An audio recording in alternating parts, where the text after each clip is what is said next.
Bonjour à tous et bienvenue sur la Cobra TV, j'espère que vous allez bien. J'ai une petite question pour vous, est-ce que vous connaissez la marque Dynaudio? Alors si vous êtes client Cobra et que vous avez pour habitude de vous rendre dans nos auditoriums, je sais que vous avez déjà eu une écoute puisque ici nos vendeurs, ils en sont complètement fans, ils ont tous une paire à la maison et je vous jure que c'est vrai. On aime tellement la marque qu'on leur a dédié un tout nouvel espace ici à Parmentier. J'y reçois d'ailleurs Bruno, chef produit de la marque Dynaudio. Salut Bruno. Bonjour Benjamin. Comment ça va? Ça va très bien, je te remercie.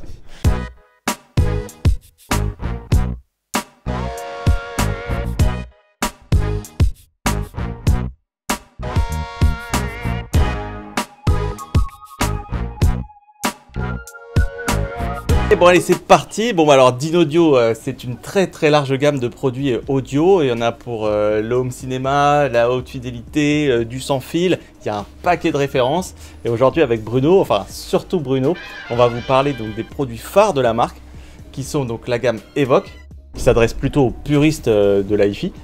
Ensuite il y a la gamme Xeo, donc produit sans fil facile d'utilisation. Et enfin la Focus XD. Donc ça, là c'est la hi-fi haut de gamme, active et évolutive aussi. Alors est-ce que Bruno, avant de commencer, tu pourrais nous présenter la marque Dynaudio pour tous ceux qui ne seraient pas passés par nos auditoriums? Alors bien évidemment, donc Dynaudio est une société qui a maintenant plus de 42 ans d'existence, qui est une société dont le siège social est situé au Danemark, à Skanderborg. Alors, il faut savoir que Dynaudio donc, a sa société mère au Danemark, mais possède de nombreuses filiales dans le monde. Aujourd'hui, Dynaudio, c'est environ 400 employés répartis effectivement dans 5 filiales.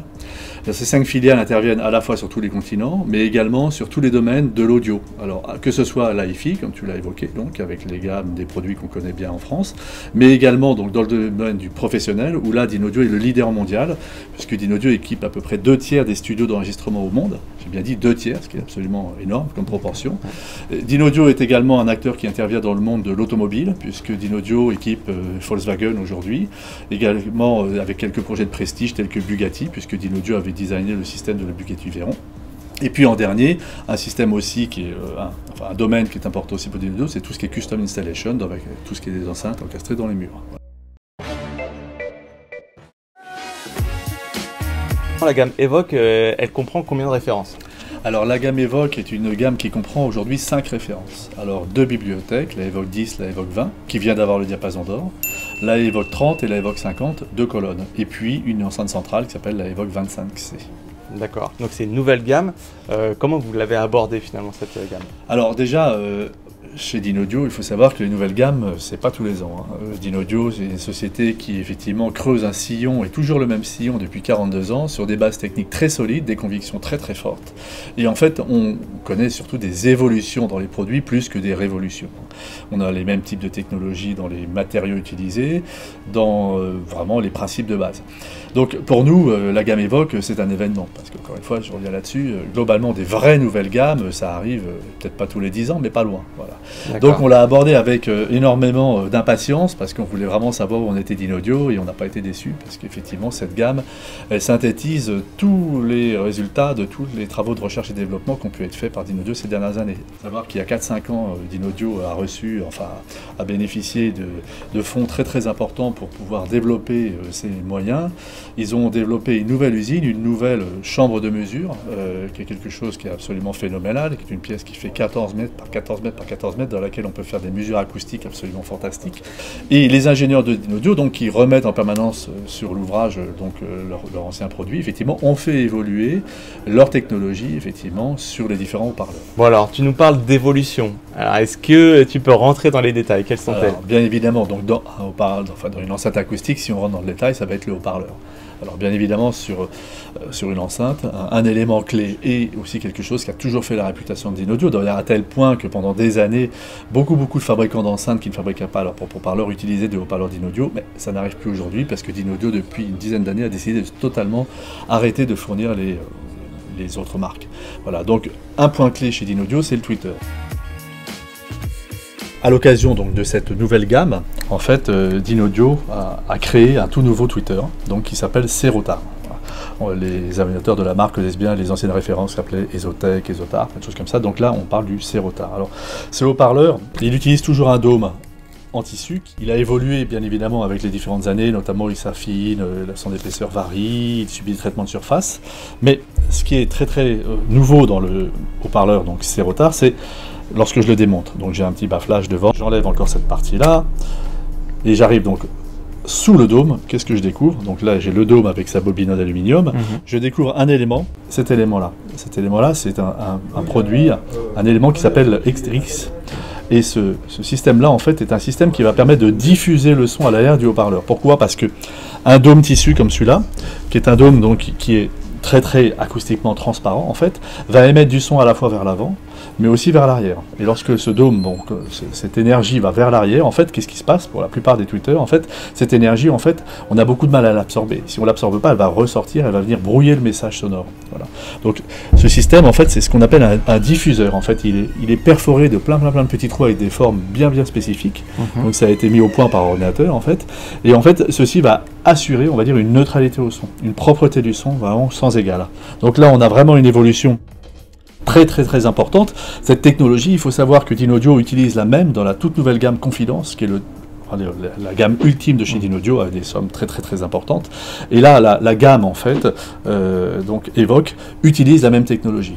Alors ça va permettre d'avoir effectivement une restitution très naturelle, très ouverte, une image très précise, avec beaucoup de détails, et sans jamais d'agressivité. Ce qui caractérise vraiment Dynaudio, c'est cette capacité à la fois donner beaucoup de détails, sans jamais avoir une écoute fatigante. Voilà. Donc ça, c'est pour les tweeters de l'intégralité de la gamme, puisqu'on retrouve cette technologie sur l'ensemble des 5 modèles de la gamme Evoque. C'est le secret. C'est un des secrets, et comme je te le disais tout à l'heure, effectivement, un secret qui est vraiment un cumul, on va dire, une accumulation de R&D pendant des années, parce que Dynaudio n'a jamais effectivement pris de virage à 180 degrés ou à 90 degrés pour les technologies qu'il utilise. Ils sont persuadés depuis le départ, et force est de constater que quand on écoute une Dynaudio, ou quand on connaît la réputation de Dynaudio, ce sillon est le bon, mais ils passent leur temps à améliorer ce sillon, et ces améliorations sont lentes. C'est pour ça que, comme je te le disais tout à l'heure, évidemment, on n'a pas une nouvelle gamme tous les ans. Si on a une nouvelle gamme, c'est parce que la couleur va changer, mais structurellement parlant, on a une évolution très lente. Alors ça, c'est pour le Twitter. Il faut savoir que Dynaudio a également travaillé sur ces haut-parleurs de médium grave, excusez-moi. Et voilà, j'ai le haut-parleur donc de grave médium de la Evoque 10. Alors, qu'est-ce qu'on va retrouver de commun à Dynaudio? C'est cette membrane déjà. Cette membrane, c'est une membrane dans une structure qui s'appelle le MSP. Et là, comme le Twitter, où je t'avais dit tout à l'heure qu'on avait donc un dôme en tissu qui était le savoir-faire de Dynaudio depuis 43 ans, en fait là c'est la même chose. Cette membrane, en fait, c'est le même type de technologie que Dynaudio utilise depuis toujours. Voilà. Et chaque année, enfin en permanence, les ingénieurs essaient de la faire évoluer, de l'améliorer, de façon à toujours aussi obtenir une restitution riche, détaillée, avec une grande neutralité. Alors, ça, c'est donc le dôme qu'on connaît bien. Ce qui a beaucoup évolué sur la gamme Evoque, là ici, ça va être le travail au niveau des aimants. Et au niveau de la gestion, donc tout ce qu'on appelle, on va dire, pièces polaires de l'haut-parleur. Et là, on voit qu'il y a quelque chose, donc des profils très sophistiqués. Ces profils très sophistiqués vont toujours dans le même sens que ce que je disais tout à l'heure. Il y a toujours cette histoire d'onde arrière, de son qui va vers l'arrière, etc. Comment optimiser ça? Comment faire en sorte que le déplacement du haut-parleur soit bien homogène et qu'on n'ait jamais de perturbations qui viennent de la structure même du haut-parleur. Donc voilà, ça c'est vraiment le résultat, on va dire, de beaucoup de recherches. Et puis une dernière chose qui compte beaucoup aussi, c'est la nature des bobines. La bobine, c'est l'objet qui va recevoir l'énergie qui vient de l'ampli et qui va traduire ça en mouvement mécanique. Et effectivement, il y a aussi un grand savoir-faire chez Dynaudio. Alors chez Dynaudio, il n'y a pas une école, vous allez voir des fabricants qui vont vous dire oui, les meilleures bobines, c'est les bobines en cuivre, l'autre ils vont dire c'est des bobines en aluminium, d'autres vont vous dire le support il doit être en papier, d'autres vont dire le support doit être en fibre de verre. Chez Dynaudio, en fait, il n'y a pas d'école de ce côté-là. Pour chaque cas, c'est unique.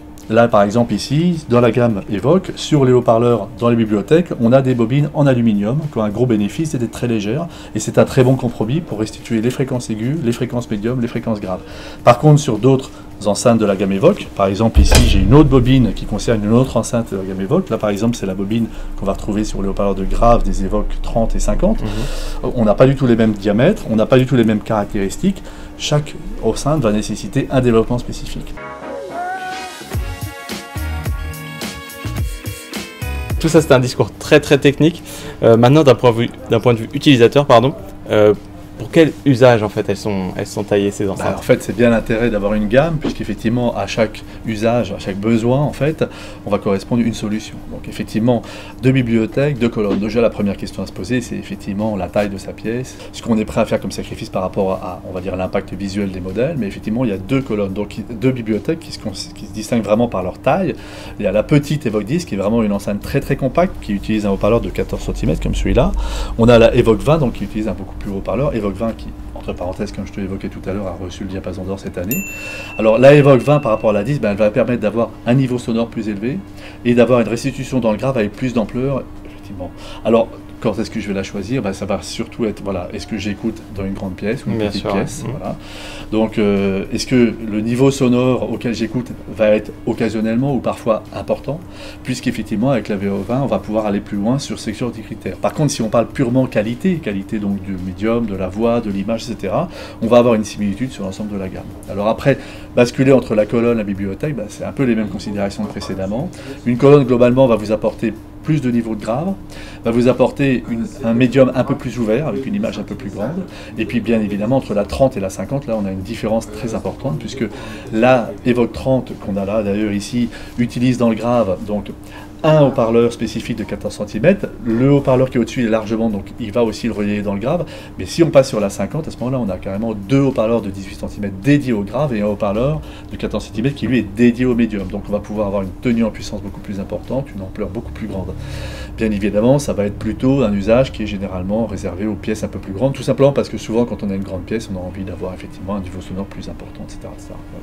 Après, sur les problèmes des placements et autres, bon, il faut savoir que les enceintes d'Inaudio de cette gamme-là donc, sont tous avec des évents basse réflexe, donc ça veut dire qu'il y a une sortie d'un espèce de petit tube derrière, mais par contre d'Inaudio est toujours fournisseur avec ses enceintes d'un petit bouchon qui permet, si on a trop de graves, si on les approche trop des murs, effectivement d'adapter en fait ce niveau sonore, ce niveau de grave par rapport à la pièce. Donc, ce qui fait que je ne dirais pas de façon caricaturale grosse enceinte, grande pièce, c'est pas forcément. Ça va vraiment plutôt dépendre de l'usage, de ce qu'on en attend, de l'ambition qu'on a envie, du niveau sonore global qu'on veut obtenir.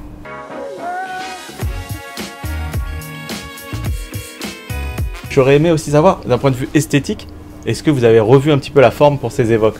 Oui, alors la forme effectivement a été revue dans un esprit toujours donc qui est celui d'Inaudio, donc nordique, avec des formes effectivement simples, assez peu tapageuses, mais des très belles finitions, on va dire une esthétique qui permet d'introduire les produits dans à peu près n'importe quel environnement. Alors les finitions, donc deux finitions bois, une finition noyer naturel, c'est celle qu'on a en photo ici, enfin en image ici, et puis une finition donc avec un bois très très clair, en fait un bois un peu cérusé, un chêne clair.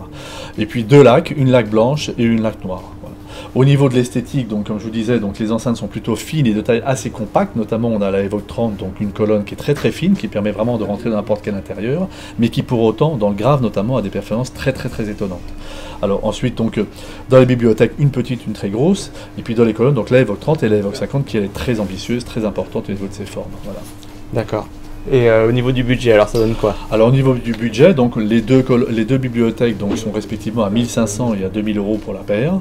Et dans les colonnes, on est d'un budget de 3200 ou 4400 euros la paire. Bon merci beaucoup Bruno pour cette première partie donc consacrée à la gamme Evoque.